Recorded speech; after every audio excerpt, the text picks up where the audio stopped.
So I want to talk this morning. The title of my talk is Being Human, a Toolkit.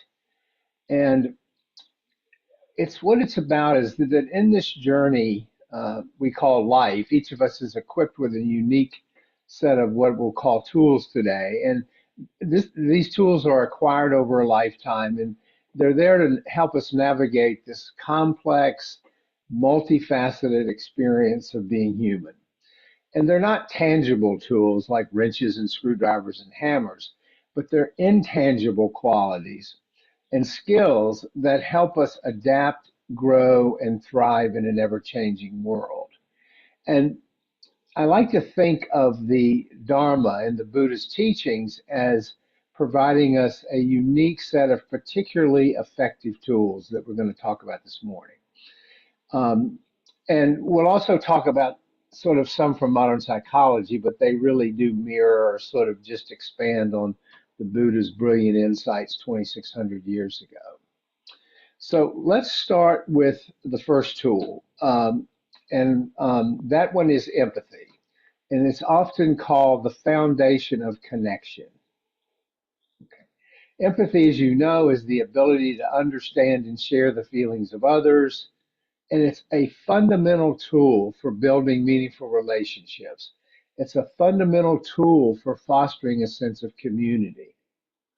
Without it, there's distance, there's a lack of connection, because by putting ourselves in another person's shoes, we can appreciate both their perspective and their own emotional experience. And that in turn promotes compassion and kindness, which in turn allows us to connect with others on a deeper level. You know, empathy is a wonderful bridge when we're dealing with differences in culture, differences in belief, differences in experience. You know, I had an encounter with someone yesterday whose political beliefs are probably 180 degrees from mine.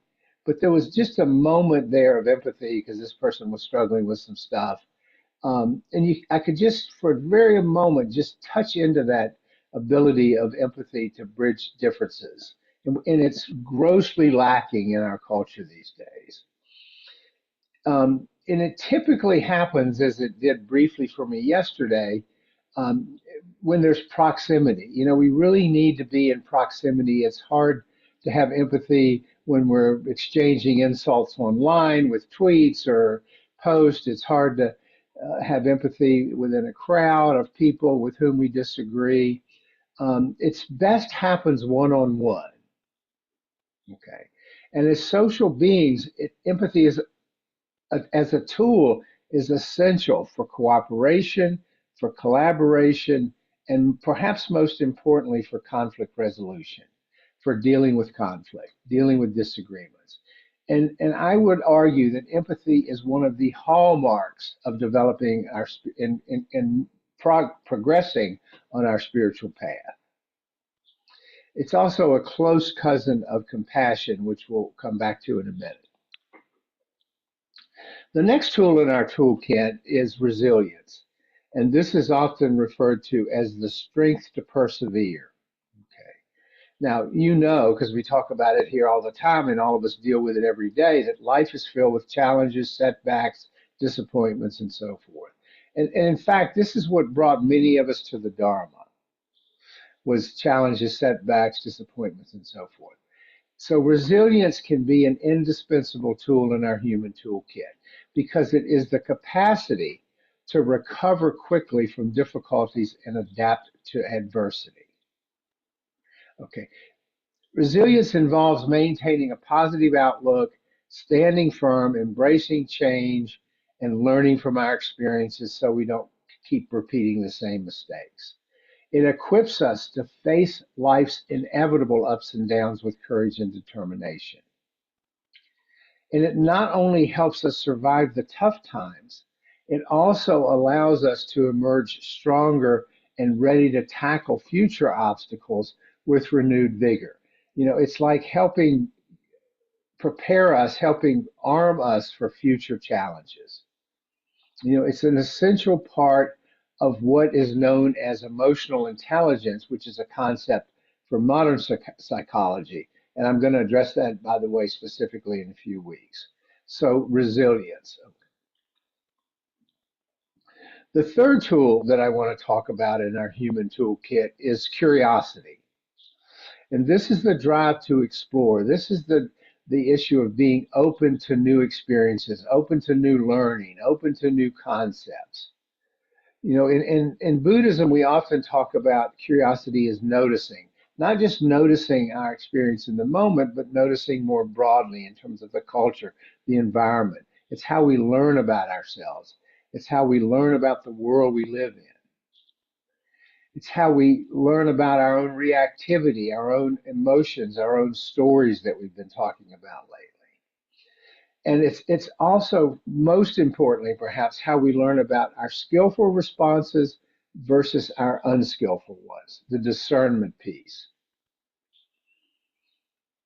Now, more broadly, it's also the driving force behind human innovation, human discovery. It probably helped us survive as a species because it is the desire to learn, explore, and understand the world around us. I love this tool because it always keeps me wanting to learn more, do more, experience more, and so forth. Curiosity encourages us to ask questions, to learn new things, to seek new experiences, to challenge the status quo. In other words, to move out of our comfort zone. And more broadly, again, culturally, curiosity fuels creativity and problem solving, leading to breakthroughs in science, technology, and arts. I was listening to two scientists talk on a podcast yesterday, and they were saying their entire career has been driven by curiosity to figure out how things work in the natural world. So, by nurturing our curiosity, we remain open minded, we remain adaptable, and as our Zen brothers and sisters would say, we see the world with fresh eyes. Curiosity makes us capable of navigating an ever evolving landscape, an ever changing world with enthusiasm and insight. So that's curiosity. The next tool is communication. The bridge of understanding is another way to define it. And this is the primary vehicle for meaningful connection with others if we use it skillfully. If we use it skillfully. Effective communication is crucial for expressing our thoughts, our desires, our emotions, our ideas. And it involves not only speaking and writing clearly, but listening actively, listening empathically. It enables us not only to convey our needs and desires, but to understand the needs and desires of others, to negotiate conflicts, and to collaborate with others. It is so essential to being human. And remember, much of it is nonverbal. Much of it is because early humans didn't have language. Much of it is through body language, expressions, all the muscles in the face, which communicate countless numbers of experiences, feelings, and so forth.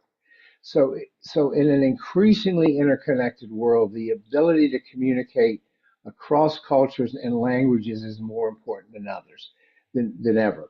You know, historically, when we just lived in small tribes, yes, it was important because but our culture within that tribe was pretty much the same. So we didn't have the challenges that we have now with all this cross-cultural, different kinds of world experiences.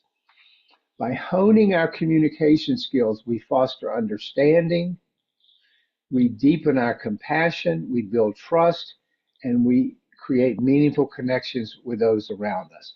We see it every week in Sangha. We see how effective communication does all of those things within our little community here. Next, we have self-reflection. This is also called the path to self-awareness, an essential part of our path, an essential part of this Buddhist journey, because it is the process of looking inside, of introspection and examining our own and noticing our own thoughts, feelings, and behaviors. And this one is essential for personal growth, for self-awareness, for progress on the path, for what I called earlier emotional intelligence.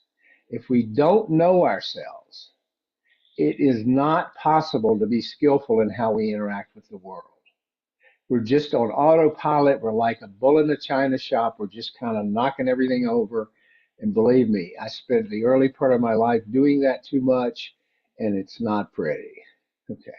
So self-reflection, self-knowledge helps us understand both our skillful and our unskillful tendencies. It helps us choose to make skillful decisions, set realistic goals, and align our actions. This is important. Align our actions with our ethics, our values, and our core beliefs. We want to live this path.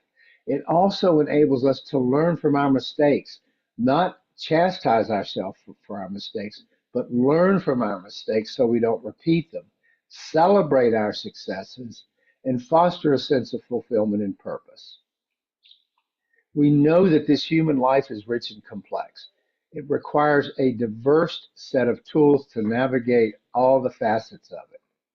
So, empathy, resilience, curiosity, communication, and self reflection.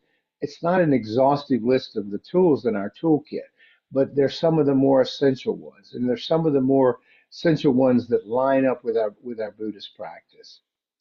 By cultivating these qualities with intention, by learning these skills as part of our path, we enhance our ability to connect with others, overcome challenges, explore new possibilities, express ourselves clearly, and understand our inner world, our inner life.